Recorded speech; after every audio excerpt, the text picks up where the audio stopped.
अब आप जो है अपनी पूरी क्षमता से अपने पेपर्स को देंगे और उस पेपर्स में जो आप अंक अर्जित करेंगे उन्हीं अंकों से आप कहते हैं कि मूल्यांकन आपका होता है, मूल्यांकन आपके साथ साथ हम टीचर्स का भी होता है।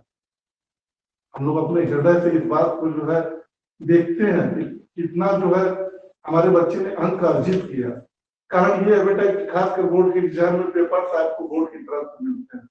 जो चीजें आती हैं एक हम लोग अनुमान के तहत बताते हैं कि हाँ बेटा ठीक है ये इंपॉर्टेंट है, आप पूछते हो हम बता रहे। लेकिन सबसे बड़ी बात यह है यदि आप उस एग्जाम में कम नंबर पाते हो तो कहीं ना कहीं उसमें हमारा भी मूल्यांकन होता है कि हमारे द्वारा दी गई शिक्षा किस प्रकार की थी और उसको आपने ग्रहण किस प्रकार से किया और हमारे अंदर कितने सुधार की आवश्यकता है। हमें भी इन बातों से बहुत कुछ सीखने की।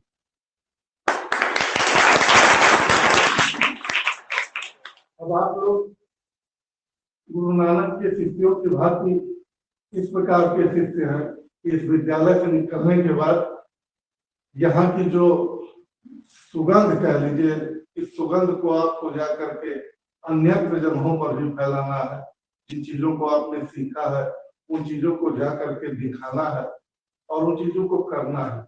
जब आप एक स्टूडेंट की भांति रहेंगे तो निश्चित रूप से आपके हाव भाव, आपके व्यक्तित्व से ये पता चलेगा कि आप किसी संस्कारित संस्था से पढ़ करके आए हैं और इसका जो है प्रभाव पड़ता है। मैं एक छोटा सा आपको कहानी बता दूं, कहानी नहीं है, ये सच्चाई है। हुआ क्या था कि हमारे यहाँ का सेंटर जो है गया था सर कांटा इंटर कॉलेज में गया था वहां पे। और स्थिति ये थी बेटा कि मेरा घर कांटा के बगल में ही है, बहुत ज्यादा दूर नहीं, कांटा से 1.5 किलोमीटर है। तो जो टीचर्स वहां पढ़ाने वाले हैं वो टीचर्स जो है मिलते रहते हैं और उस समय बहुत कम लोग जानते थे कि मैं आलोक में पढ़ाता हूँ। तो हमसे वहां के टीचर्स ने कहा कि हमारे यहाँ वही आलोक का सेंटर आया है और वहां के बच्चे थोड़े शालीन हैं। तो मतलब हम तो भाई मन ही मन मोदक फूट रहा था, इसलिए कि पहले कोई अगर हमारे बच्चों को अच्छा करे तो हमने जानने की कोशिश की और उनसे पूछा कि हाँ सर बताएं क्या बच्चों में क्या शालीनता आपने देखी। कहा अरे हम लोग जाते हैं सर कॉपी लेकर के और पेपर लेकर के, तो बच्चे जो है एकदम गुड मॉर्निंग बोलते हैं, खड़े होकर के जो है अपना परिचय देते हैं और बड़े ही ड्रेस में और बड़े ही सिस्टम से स्कूल आते हैं और परीक्षा देते हैं, टाइमिंग के साथ देते हैं। मतलब बड़ा सभ्य व्यवहार एक सभ्य संस्था से पढ़ते हैं। हमने कहा कि हाँ सर बिल्कुल आलोक जो है अपने आप में आलोक है और आलोक के जो भी बच्चे निकलते हैं आलोक बन करके निकलते हैं और जहाँ जाते हैं वहां अपने और विद्यालय के आलोक को क्या फैलाते हैं।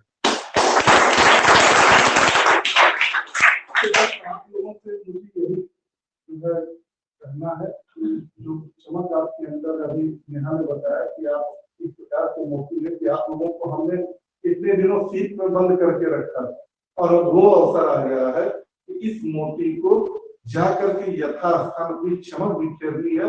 लोग ये जाने कि नहीं आपके रूप में हमारी क्या क्या उपलब्धियां हैं। तो ये सब बातें नहीं। अब इसके साथ मैं आपको ये भी कहूंगा कि खासकर मेरे 12 के बच्चे जैसा भी है आप लोगों ने अच्छे ढंग से पढ़ाई की है, अब आपको बोर्ड में अच्छे नंबर लाने हैं। इसके लिए कमर कस लीजिए, एकदम तैयारी कर लीजिए, कठिन परिश्रम कीजिए। अदरवाइज अगर आपको कोई भी समस्या होती है विदाई के बाद परीक्षा से पहले, खासकर मेरे सब्जेक्ट में, तो मैं आपके लिए 24 आवर उपलब्ध हूँ।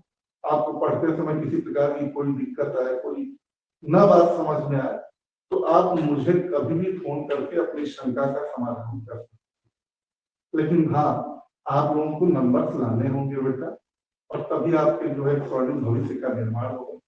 मोबाइल नंबर, हाँ सर वैसे तो ग्रुप में मेरा मोबाइल नंबर है, ग्रुप में मेरा मोबाइल नंबर है, आप सभी लोग 25 में मेरा मोबाइल नंबर है। यदि भाई अभी किसी को नहीं है तो फिर आप बताएगा, मैं भेज भी दूंगा और वैसे आप लोगों के साथ भी होगा। तो आप लोगों को बहुत बहुत शुभकामनाएं, आप लोग अच्छे नंबर अर्जित करें। मैं ईश्वर से भी यही प्रार्थना करूंगा।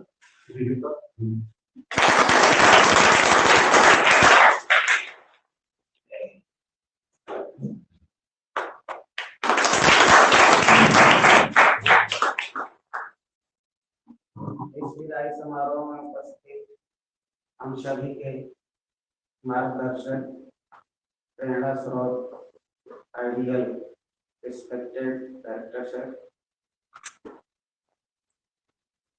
हमारे हिंदी के बहुत ही अच्छे अध्यापक प्रिय हितेश सर जी, प्यारे बच्चों, आज वह दिन है जो एक प्रकार का मन में थोड़ा सा ग्लानि है, लेकिन दूसरी तरफ बहुत ज्यादा खुशी भी। खुशी इस बात की है कि अब आपका आगे का करियर यहीं से शुरू होता है। आगे आप जिस प्रकार माने जो जैसे एग्जाम देंगे, जैसा मार्क आएगा और जो आपने अपना एम बनाया है पढ़ाई के लिए कि हम आगे हायर एजुकेशन में ये पढ़ाई करेंगे, यहीं से शुरुआत हो जाती है। ख्याल रखिएगा, जो भी अल्प समय कह लीजिए, जितना समय हम लोगों को चाहिए कोर्स को फिनिश करने, तैयारी करने के लिए, उतना समय मिला नहीं। इसका मलाल हम लोगों को भी है, लेकिन परिस्थितियों के अनुसार जो तालमेल बैठा ले, परिस्थितियों में जो सामंजस्य स्थापित कर ले, उसी को सफलता है।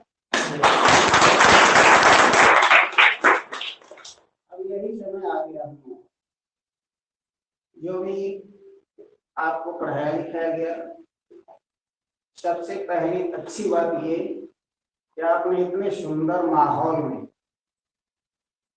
पढ़ाई की और पढ़ाने का माहौल बनाया, वैसा वातावरण बनाया कि जो भी हम लोगों के पास था सारा चीज आप लोगों को मिल गया। इसके लिए आप अपना पेट थपथपा लीजिए कि आपने ऐसा सुंदर माहौल दिया कि एक बहुत ही अच्छी प्रकार से हम लोग अपना कोर्स फिनिश किए और उसकी तैयारी किए, रिवीजन करे, याद करे, पूछा गया, ये सारे काम किए गए। उसका श्रेय आप लोगों को जाता है।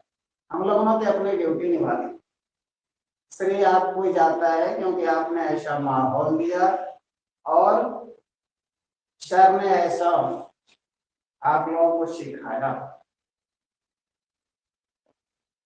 दोनों बात। उसके बाद जो भी आपने सीखा, अब ये समय आ गया उसको परीक्षा रूपी समर में आपको उतरना है। 24 तारीख को ही हिंदी का एग्जाम है सर, 24 तारीख को ही आपका एग्जाम शुरू हो गया।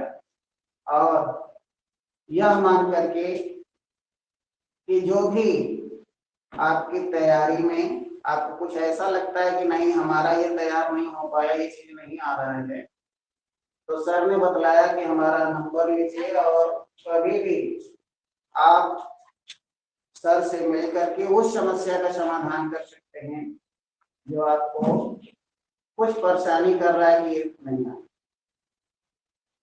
लेकिन हम लोग पूरी तरह से आश्वस्त हैं कि जितना आपको जानना चाहिए, जितना आपको परीक्षा में आएगा, हम लोगों ने पूरा फिनिश कर दिया और उसकी तैयारी भी आप कर ली, केवल उसका प्रदर्शन था।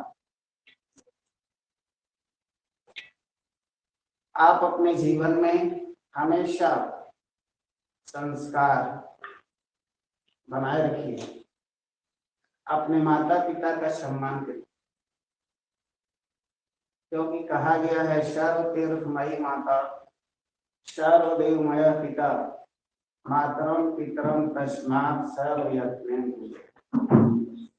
सभी तीर्थों की तुल्य माता होती है और सभी देवताओं के तुल्य पिता होते हैं। माता पिता की प्रयत्न पूर्वक पूजा करनी चाहिए। आप इस संसार में आए, संसार को आपने देखा, इतना सारी आपकी पढ़ाई हो रही है, चाहे जो भी व्यवस्था हो रही है, सारे आपके माता पिता कर रहे हैं, वो आपने नहीं उसका उपयोग करके लेकिन आपको उपलब्ध था। और इसीलिए सबसे महान माता पिता को आप सम्मान दीजिए, हमेशा आदर करिए, और संस्कार जो हम लोगों की प्राचीन संस्कृति रही है उसी को आपको भी आगे बढ़ाना है। हमेशा परिश्रम करने के लिए आपको तैयार रहना है, क्योंकि कहा गया है कि उद्यमेन ही सिद्धन्ति कार्याणि न मनोरथे न ही सुप्तस्य सिंहस्य प्रविशन्ति मुखे मिता। परिश्रम करने से कार्य सिद्ध होता है, केवल इच्छा करने से नहीं। क्योंकि कभी भी सोए हुए सिंह के मुख में कोई भी पशु अपने से जाकर के प्रवेश नहीं करता। शेर जंगल का राजा हो, लेकिन उसको भी अपने भोजन के लिए जंगल से जंगल घूमना, तभी उसको भोजन मिलेगा। वो जंगल का राजा है, लेकिन उसको भोजन के लिए, अपने भोजन के लिए परिश्रम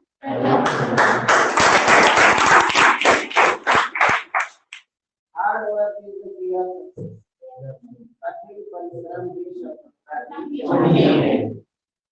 उसके बाद जिस प्रकार से आप लोगों ने पढ़ाई की, सर के मार्गदर्शन में कितना आपने सीखा, वेल बिहेव व्यवहार किया, और इतना संतुलित अच्छे बच्चों की पहचान आपने छोड़ी,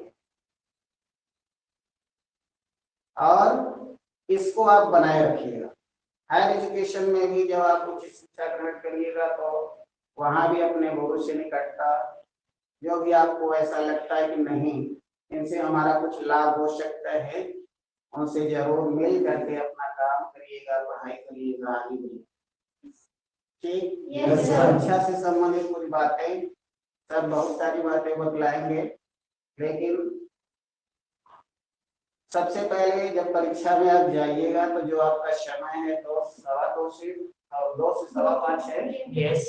परीक्षा हाल में आप आधा घंटा 1 घंटा पहले जाकर एकदम रिलैक्स होटल में हो जाइएगा। परीक्षा के समय जब जाइएगा तो आपका अपने साथ प्रवेश पत्र, आधार कार्ड, पता नहीं लागू है क्या है, आधार कार्ड नहीं ले जाना है, प्रवेश पत्र और रजिस्ट्रेशन कार्ड 11 का, 2 पेपर जरूरी है, लेखन सामग्री, बस इसके अलावा कुछ भी नहीं। परीक्षा हाल में केवल अपना दिमाग लगाना।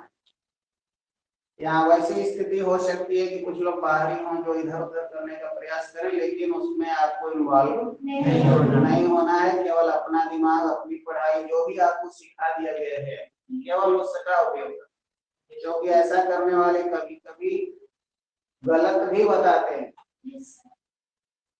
और जो आपको आ रहा है वो सही है तो उसमें थोड़ा सा दिक्कत हो जाता है। केवल आप अपना दिमाग, अपना पेपर, अपना कापी। परीक्षा में जब आप बैठे तो सभी सर बतलाए भी हैं, और उसके बाद ये आपको जानना जरूरी है कि जितने भी आपके क्वेश्चन आ रहे हैं सबसे पहले उसका आंसर दीजिए, और ऐसे प्रश्न पर समय न व्यतीत कर दिया जाए जो बाद में नहीं आएगा या गलत हो सकता है। पता चला कि नहीं भी आया, गलत भी हो गया, समय भी चला गया, आता हुआ प्रश्न छूट गया। ऐसी स्थिति न हो। सभी क्वेश्चन के लिए समय निर्धारित हो, ऐसा ना हो कि किसी एक क्वेश्चन पर ज्यादा दे दिया गया समय और कोई क्वेश्चन छूट गया, ऐसा नहीं। ठीक है,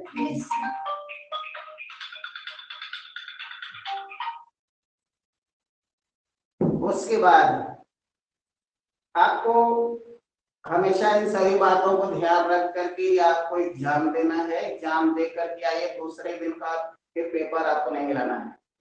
अगले पेपर की तैयारी करिए, पेपर सारा हो जाए तब मिलान करिए। ये कुछ महत्वपूर्ण बातें हैं। और उसके बाद आप परीक्षा रूपी समय में जा रहे हैं, और ढेर सारी शुभकामना, बेस्ट ऑफ लक, अच्छा करके आए, हम लोग को अच्छा लगेगा। Thank you.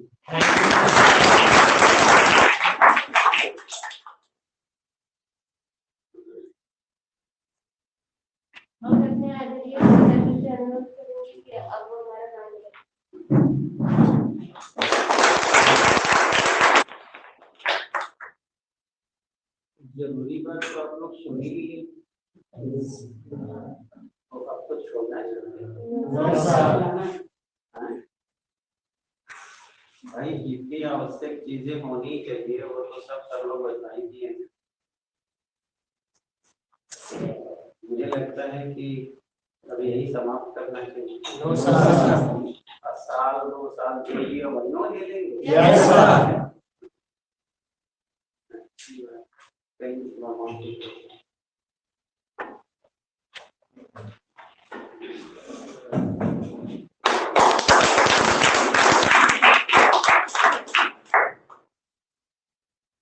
एक बार आप लोग एक्सपेरिमेंट करें।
माँ भारती के इस प्रांगण में माँ सरस्वती के सानिध्य में बैठे हुए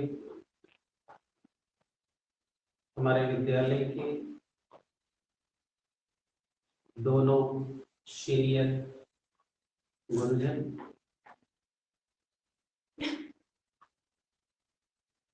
हमारे प्यारे ऋषि तुल्य छात्र तथा दैव तुल्य हमारी छात्राएं,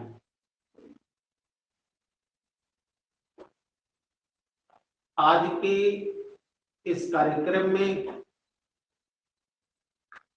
क्या बोलूं, क्या कहूं, मैं कुछ विचार नहीं कर पा रहा हूं। कई ऐसे पल आते हैं जीवन में जब कभी कभी ऐसा लगता है कि कुछ न कहे तो ही ठीक।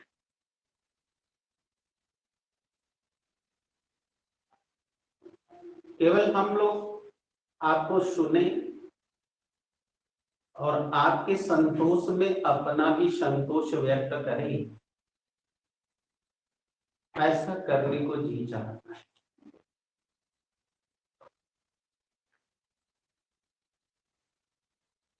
परंतु जिस प्रकार की सामर्थ्यवान आप लोग हैं और जिस तरह मुझे आप सब में ऋषियों की तरह अनुसंधान करने का सामर्थ्य दिखता है और अपनी छात्राओं में देवियों की तरह समर्पण और पीड़ा हो फिर भी दूसरे के लिए कितनी सेवा भाव है, दूसरे के लिए कितना श्रद्धावान आप हैं। अगर सच कहें तो ऐसे विद्यार्थी पाने के बाद हम सब गुरुओं की जो महत्ता है वो अपने आप बढ़ भी जाती है और आपके आगे हम लोग छोटा महसूस भी करते हैं, केवल इसलिए क्योंकि ताकि हम आपको भरपूर देख सकें।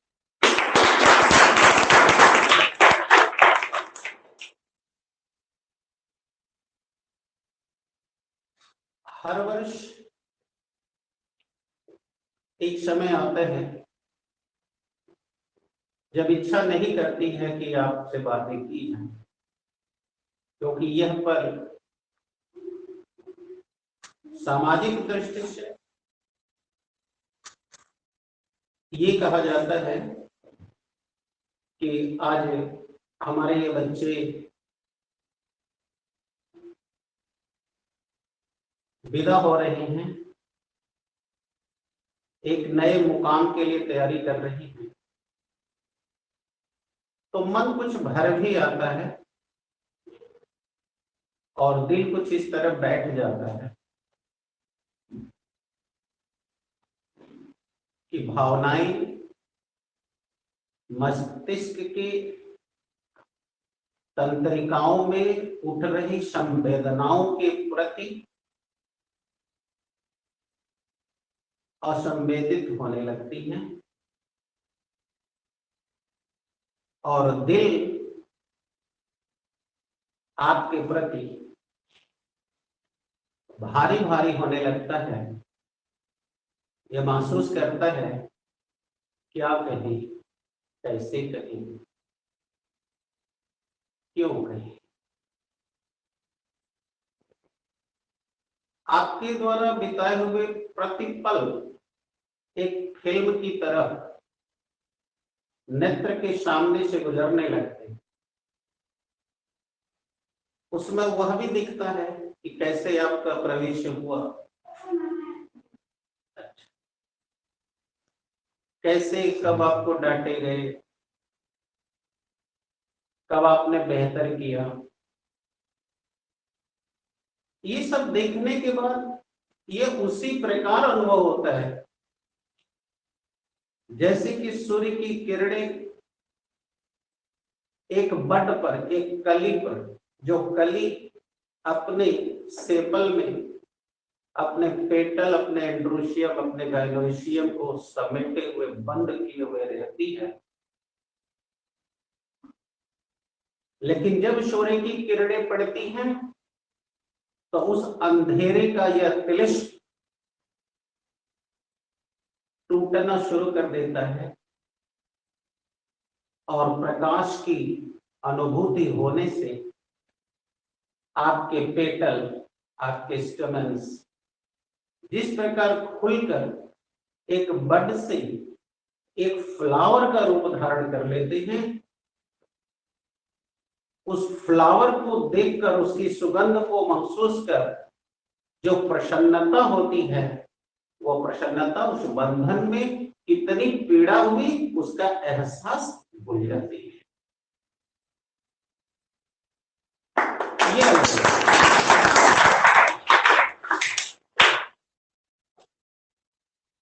आज मैं आप सभी बच्चों को सुन रहा था, सबके महत्वपूर्ण चीजों को पॉइंट आउट कर रहा था, तो मुझे लगा कि सच में मेरे बच्चे अब बड़े हो गए हैं, क्योंकि जितनी बड़ी बातें आप यहाँ आके भूल गए, उस पर हर एक अध्यापक प्रसन्नता के साथ गर्व का भी अनुभव करता है कि सच में ये बच्चे अब एनालाइज करना सीख चुके हैं। किसी भी घटना को कैसे एनालिसिस की जाएगी, उसका एक्सट्रैक्ट कैसे निकलेगा, उसका अपने अंदर आत्मसात कैसे किया जाएगा, आत्मसात के साथ उसका प्रदर्शन कैसे किया जाएगा। आप में से जितने भी बच्चों ने यहाँ आके पढ़ा, सब में मैं एक भविष्य का एक अच्छा वक्ता, एक अच्छा प्रबंधक, एक अच्छा मैनेजमेंट करने वाला, अपनी भावनाओं से भावुकता के साथ बुद्धि का सबके साथ कैसे मधुर रिश्ते को बना के कायम रखा जाए, जब हम न रहें तो भी हम बने रहें, ये आज इतना बढ़िया प्रदर्शन शायद मैंने जिंदगी में पहले कभी नहीं देखा, क्योंकि हर किसी के लिए हर दिन एक नया अनुभव।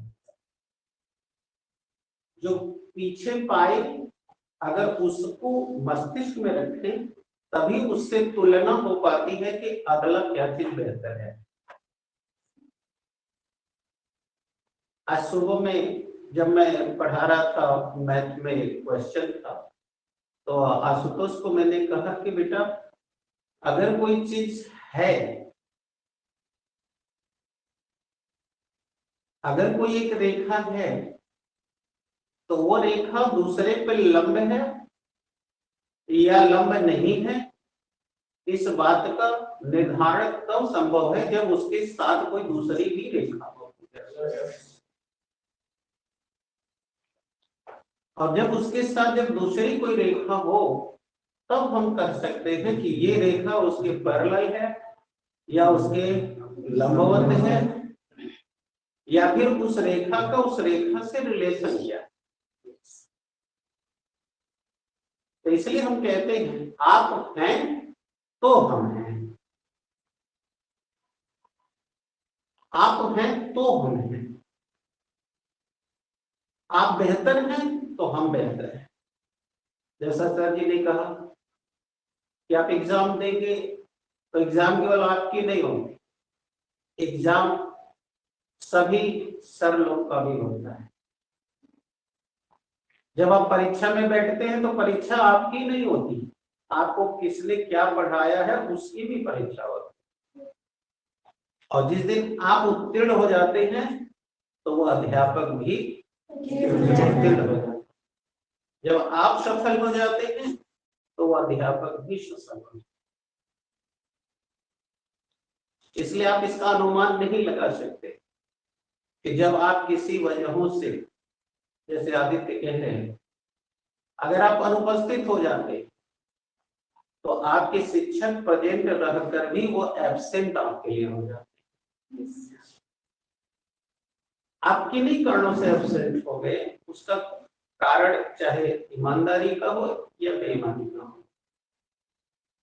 अध्यापक कभी नहीं चाहता हमारा स्टूडेंट अपने चरित्र में बेईमानी का चरित्र डेवलप करे। लेकिन मुझे खुशी इस बात की हुई कि आप अगर गलती करते हैं तो गलती को गलती मानने का हौसला रखते हैं। यह एक विकसित मस्तिष्क की निशानी है। उन्होंने यहाँ आके ये स्वीकारा कि हम लोग कोई बहाना करके कुछ भी करें तो सर मान लेते थे। मुझे प्रसन्नता है कि आप अपनी गलती पर भी बेबाकी से अपनी रखते हैं, क्योंकि गलती को गलती मानना और हम गलती कर रहे हैं ये स्वीकारना, ये एक विकसित मस्तिष्क का लक्षण है। मैं एक छोटी सी आपको बात बताना चाहूंगा। आज से लगभग 20 साल पहले यानी 90 के दशक में,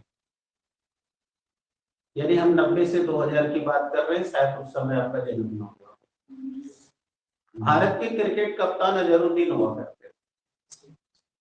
और उस दौर में इंडिया पाकिस्तान से प्रायः मैच हारती थी।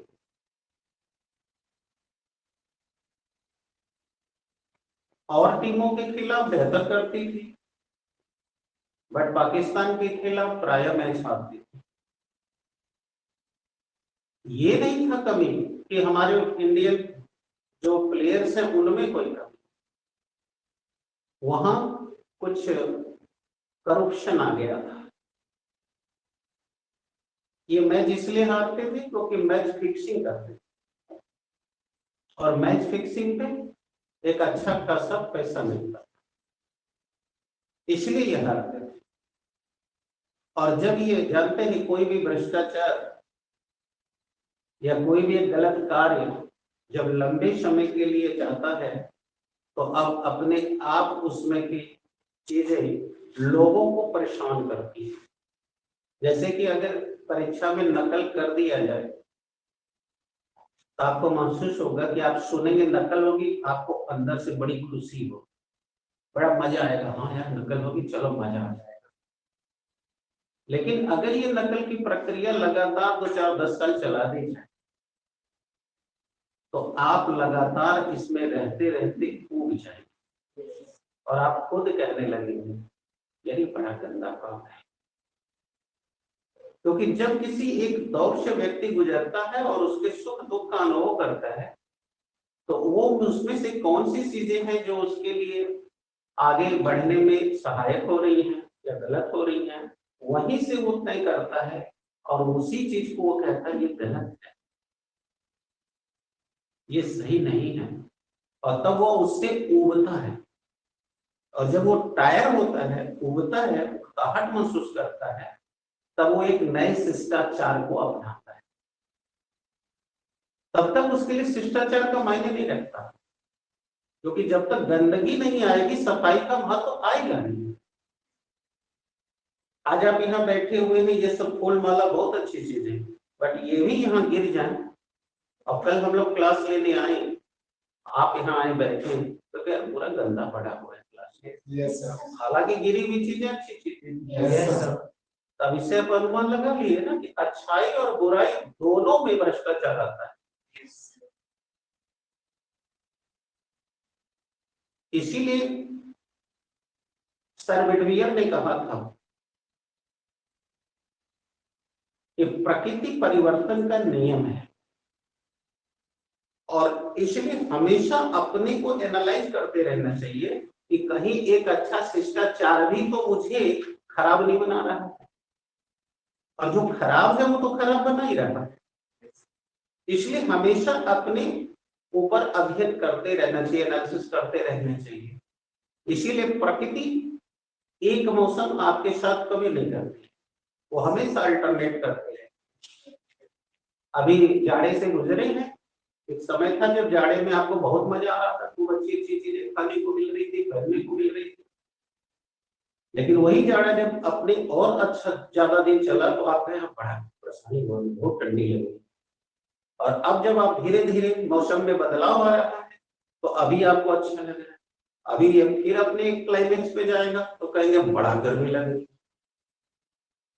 यानी प्रकृति आपको हमेशा एक जैसे वातावरण में नहीं रखती, ताकि एक ही वातावरण में रहते रहते आप ऊब न जाए और आपके अंदर कोई ऐसा भ्रष्टाचार उत्पन्न न हो जाए। इसलिए प्रकृति आपको लगातार नए शिष्टाचार की ओर ले जाती है, नए तकनीक की ओर ले जाती है, और यह बदलती रहती है, क्योंकि ईश्वर को एक जैसे फूल अच्छे नहीं लगते। ईश्वर को हमेशा विविधताओं और भिन्न भिन्न प्रतिभा से भरे हुए गुलदस्ते ही अच्छे लगते हैं।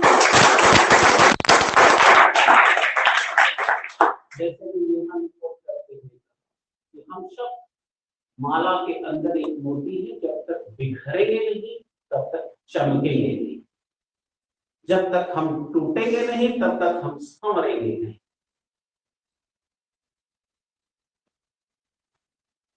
इसलिए मिलना बिछुड़ना दोनों हमारी प्रकृति के ही हिस्से। मिलना हमें सुख भी देता है, बिछुड़ना हमें दुख भी देता है। तो दुख इस बात का होता है कि हम बिछुड़ रहे हैं, बट सुख इस बात का होता है कि हम कुछ बन रहे हैं। रात्रि आती है तो गहरी रात के बाद फिर भोर की सुनहली किरण भी आती है। इसलिए परिवर्तन प्रकृति का नियम है और वो हम सबके जीवन में चलता ही रहता है, क्योंकि ये प्रकृति द्वारा संचालित व्यवस्था है। परंतु इस प्रकृति की व्यवस्था में अनेक उथल पुथल भी आते हैं, और उस उथल पुथल में जिसे हम नेचुरल कैलामिटीज कहते हैं, उखड़ वह जाता है जो डिसिप्लिन नहीं, और जो अनुशासित